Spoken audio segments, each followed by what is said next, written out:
I'm Brigantia Blackbird of the Blackbird Grimoire. Welcome to the daily forecast for Saturday, September 21st, 2024.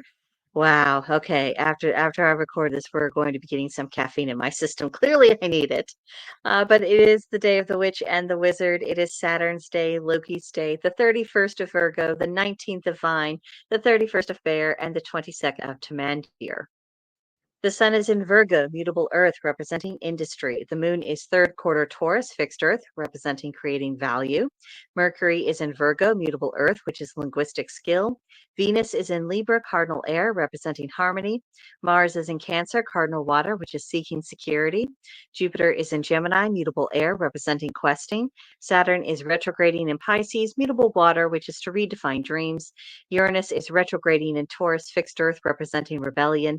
Neptune is retrograding in Pisces, mutable water, which is spiritual awakenings, and Pluto is retrograding in Capricorn, cardinal earth, which is about transformations. Now for the retrograde reminders. For Saturn, reclaim your authority. For Uranus, reconsider how you rebel. For Neptune, reclaim your magic. For Pluto, reclaim your ability to regenerate. And for Chiron, restore the heroic spirit. We are still in that waning gibbous moon, so I'll continue to absorb those revelations and insights, whether it's from your full moon ritual or just little things that have come to your attention over the past couple of days. Take those little intuitive nudges to heart. For the Taurus moon, do grounding work, realism, indulge the senses, and the don'ts are try to change anyone's mind, any task that requires fast reactions, and having to improvise too much. So, as Saturn continues to retrograde and it's encouraging us to have just a general re-examination of our goals and our lives, the Taurus moon can actually add a welcome element of pragmatism to all these deliberations. Whatever changes we need to make, the implementation of them must be practical if we're going to achieve them. And so, if you've been kind of struggling with this, well, I see a issue here. I know the destination of where I need to go, but I don't have a whole lot of ideas about the connective tissue about how to get from point A to point B. Today with the Taurus moon, that's when you could have some really fruitful ideas about how you can connect those points, and you can chart a path forward that you'll actually be able to follow, so you can do what you need to do. Then for today's tarot, we have the Nine of Swords. The number 9 equals stage 3. The suit of swords represents the rational masculine, projective energy, the air element, and thought. And the key word for this card is being overwhelmed by the storm, nightmare, anguish, a lot of things that we don't particularly want to be feeling. And it may be very possible that some of us are experiencing this sensation right now as you are listening to this video. Everything does feel as though you've just been completely blown over. You know, the tornado sucked you up. You can't get any rest because all of your fears are plaguing you. You have anxiety. You feel, perhaps regret. You feel uncertain. All of these things are just ganging up on you. It can be very difficult to bear.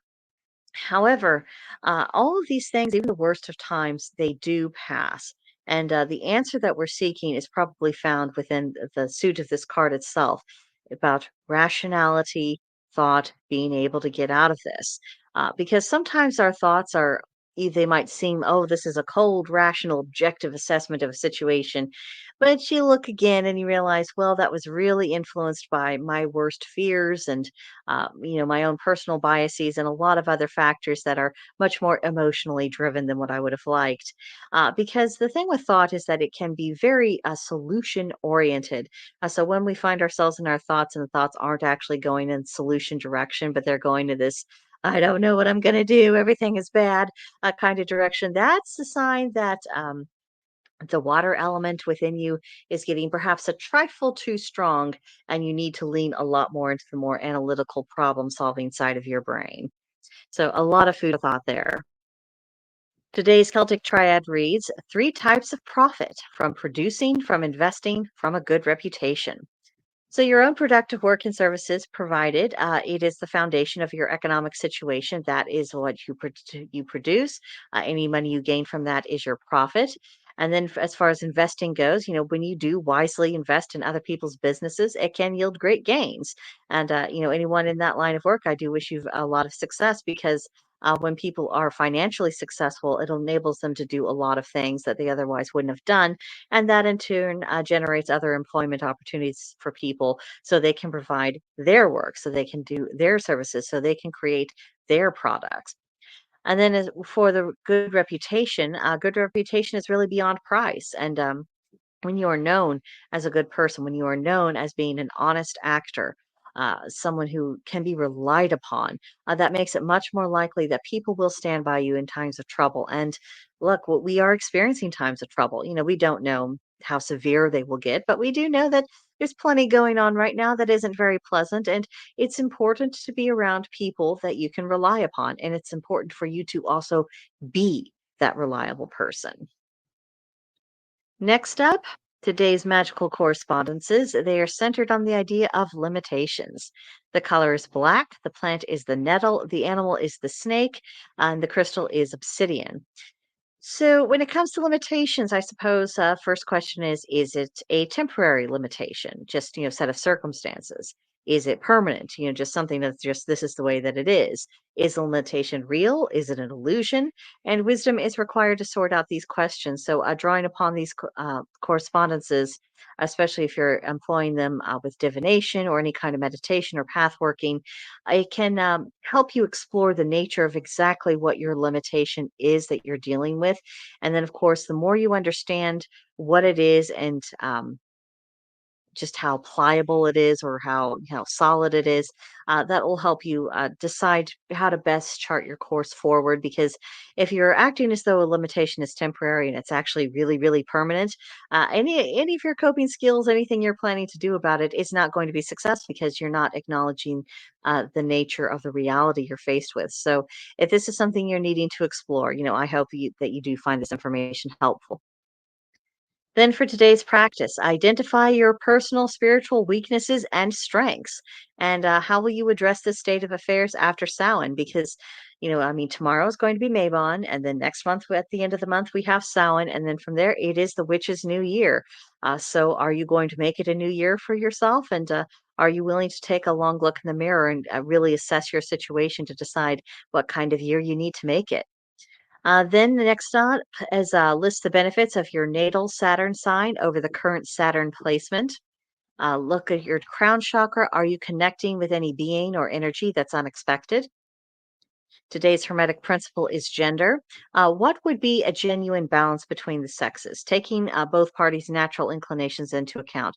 What would that actually look like? And I'm asking people to contemplate this because, things between men and women are a bit dicey at the moment, particularly amongst the more extreme voices that seem to be making matters worse.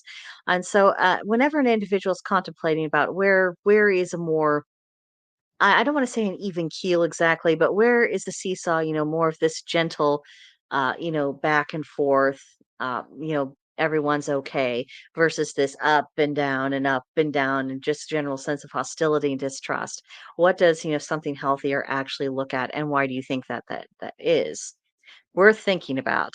Then the Witch's Pyramid. Today we are looking at the pinnacle of it. What has been your highest spiritual achievement this year? Because you've been probably working on a wide variety of things. So, what has been most successful for you? Then the journal prompt for today. What are your hopes for your spiritual practice?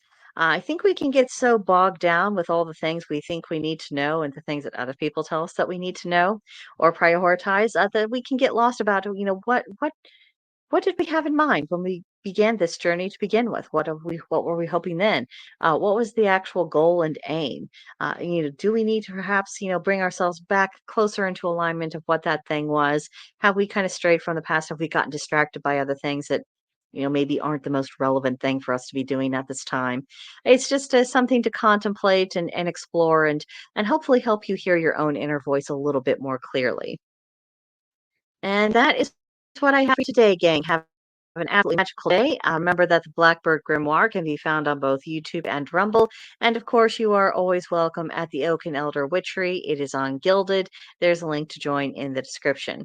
But that will do it for now. And I will see you guys in the next one.